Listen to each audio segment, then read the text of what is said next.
राज्यातील शेतकऱ्यांना मिळणार 2 लाख रुपयांपर्यंत कर्जमाफी। 30 सप्टेंबर 2025 पर्यंत पीक थकीत शेतकऱ्यांना मिळणार कर्जमाफीचा लाभ, तर कर्ज भरणाऱ्यांना 50,000 रुपयांचं प्रोत्साहन। मुख्यमंत्री माझी लाडकी बहीण योजना सुरूच राहणार, योजनेसाठी भरीव तरतूद दिल्याची ही माहिती। आणखी 25 लाख बहिणींना लखपती दिदी बनवणार, मुख्यमंत्र्यांची घोषणा। राज्यसभेचा अर्ज भरण्याच्या 7 दिवस आधी झाला विलिनीकरणाचा प्रयत्न। शरद पवारांच्या उमेदवारीला पाठिंब्याची केली होती मागणी। विलिनीकरणाबाबत पवारांच्या पक्षाच्या नेत्याचा गौप्यस्फोट। पोलीस महासंचालक सदानंद दातेंच्या नावानं चोरट्यांनी ज्येष्ठ नागरिकाला घातलाय गंडा। चोरट्यानं लाटले तब्बल 2.25 कोटी रुपये। नागपुरातील 12वीच्या पेपरफुटी प्रकरणी पोलिसांनी एसआयटी केली गठीत। पेपरफुटी प्रकरणी आतापर्यंत दोघांना अटक। आता 5 सदस्यांची एसआयटी करणार तपास। आखाती देशांमध्ये सुरू असलेल्या युद्धामुळे खाद्यतेलाच्या किमती भडकल्या। खाद्यतेल प्रति लिटर 5 रुपयांनी महागलं।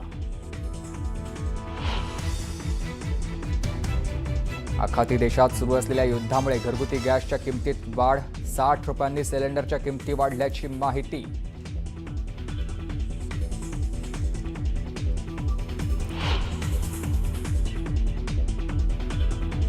डोनाल्ड ट्रम्प यांचा इराणला सरेंडर होण्याचा सल्ला, तर सरेंडर झाल्यावर नेता निवडणार, तर इराणच्या विकासासाठी काम करणार असल्याचाही केलाय दावा।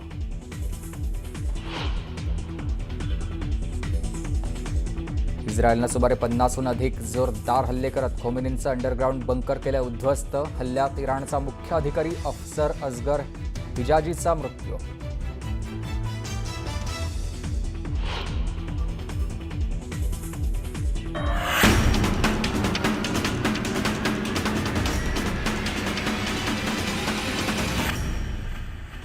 न्यूज 18 मराठीच्या कॉटन किंग स्टुडिओ मध्ये आपलं स्वागत। नमस्कार, मी सुमित शंकर सावंत आणि तुम्ही पाहताय न्यूज 18 मराठी। या बुलेटिन मध्ये बऱ्याच महत्त्वाच्या बातम्या बघायच्या आहेत, पण सुरुवातीची आता एक महत्त्वाची बातमी आपण पाहूयात।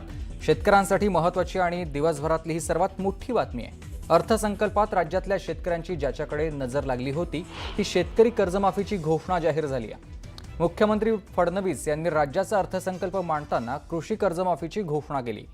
या योजनेनुसार 30 सप्टेंबर 2025 पर्यंत पीक कर्ज थकीत असलेल्या शेतकऱ्यांना 2 लाख रुपयांपर्यंत कर्जमाफी दिली जाणार आहे। पुण्यश्लोक अहिल्याबाई होळकर शेतकरी कर्जमाफी योजना असं या योजनेचं नाव आहे।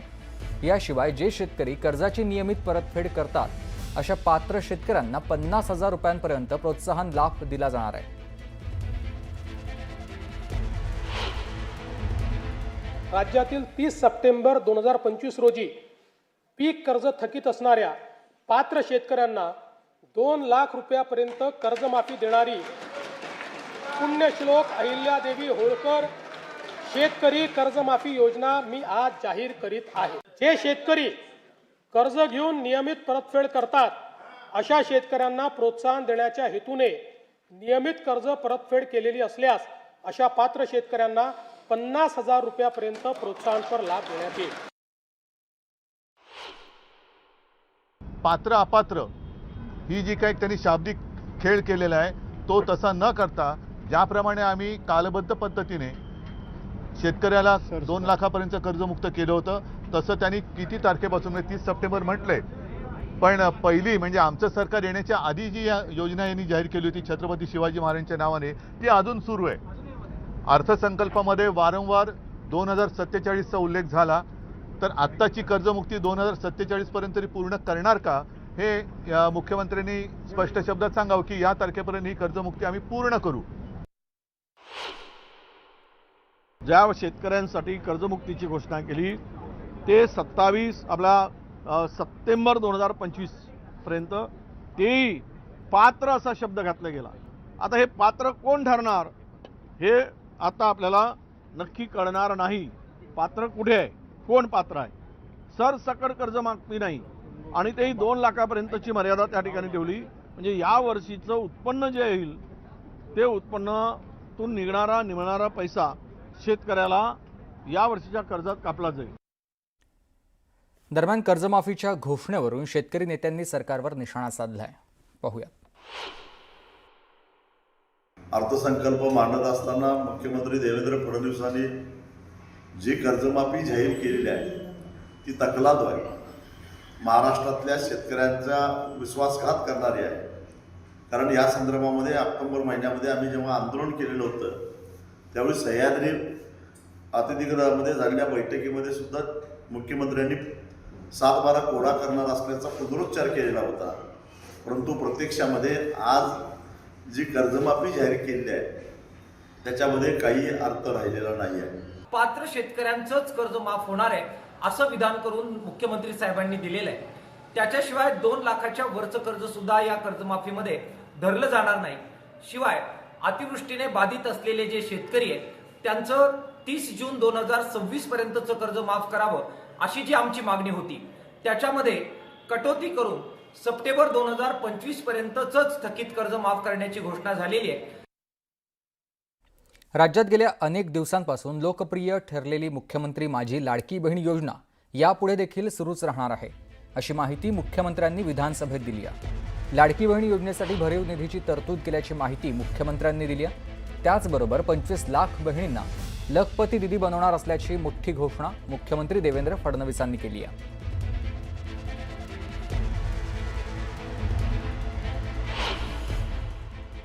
जागतिक महिला दिनानिमित्त राज्यातील सर्व लाडक्या बहिणींना मी शुभेच्छा देतो. मुख्यमंत्री माझी लाडकी बहीण ही योजना अशीच सुरू राहणार आहे व या